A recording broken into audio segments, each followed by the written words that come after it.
Okay, so I'm in the kitchen and taking advantage of the great view today of my bobcat. But anyway, let's have a bit of a look at this radio. So what we've got here is a Royce 1641, 1-641, and on first appearances you may say, well, this Brenton doesn't look like it's in too good a condition. And you'd be right. This is a restoration which is a challenge, and one of the things we enjoy is restoring and turning things around. Now, as you can see, the sides are gone, and they're in a lot of trouble. But that would be the least of this radio's problems. This one's got a few interesting headaches, but does make it altogether interesting. Comes with the Royce volume mic. Here, look at that. There you go, the Royce volume mic, and as it suggests, look at that. Now, you may ask me, is that like, do they have a speaker on the input, like on the microphone, that you can control the volume?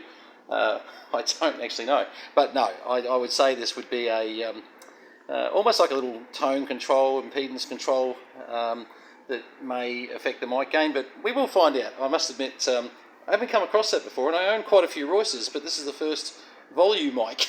Anyway, so let's just have a bit of a look. I'm going to do a bit of a walk around it, because we're going to restore this old girl, and you may look at it and say, are you kidding? But I don't know. I think, and I'm about to show you some things that are probably a little worse than what you'd expect, and you're going to think that I am going insane. So let's just pull the top cover off this for a minute. Slide it backwards a bit first, and just get it so that it pops there. Okay, so, hang on. It's a bit sort of stuck on. There we go. Okay, as you can see, the side timbers can be taken off and redone. All these rust spots through here, once again, these can be cleaned up and redone, and they'll come up reasonably good. But that doesn't mean that this job is suddenly that's all there is to it. As you can see, this thing was in Hurricane Katrina in New Orleans, I would say, because even on the speaker, there's water, etc., etc. And as you sort of look through here, and I must admit, I've actually done a couple of things already. This board, as you'll see, the mounts were broken here and broken here. And basically this here, I've panel beaded. This was actually up around about here. So we'll be expecting this board has got other cracks and other issues. I actually know of a couple I've seen already. So there's a bit of cleaning up to do there. All right, let me flip it over, because there's nothing like having a really good look at a challenge. As you can see, it's had water on the base here quite a bit, and a lot of signs of moisture all through here. Does this radio scare me? No. It should. It should. To be honest with you, so far everything I'm seeing, could be fixable. I'd be more scared if we had a PLL issue through here, and I've got they're a pain to work on, in the fact that these are sort of remoted. There's no way to.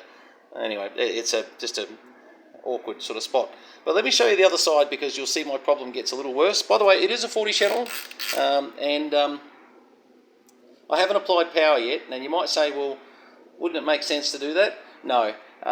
Let's get it all cleaned up first, which means you actually have to spend a bit of time and just see what you can do, just to make sure that everything's isolated and everything's not going to go up in smoke, and or that you haven't got a live chassis. A lot of things you just want to have a bit of a look and see what you can do.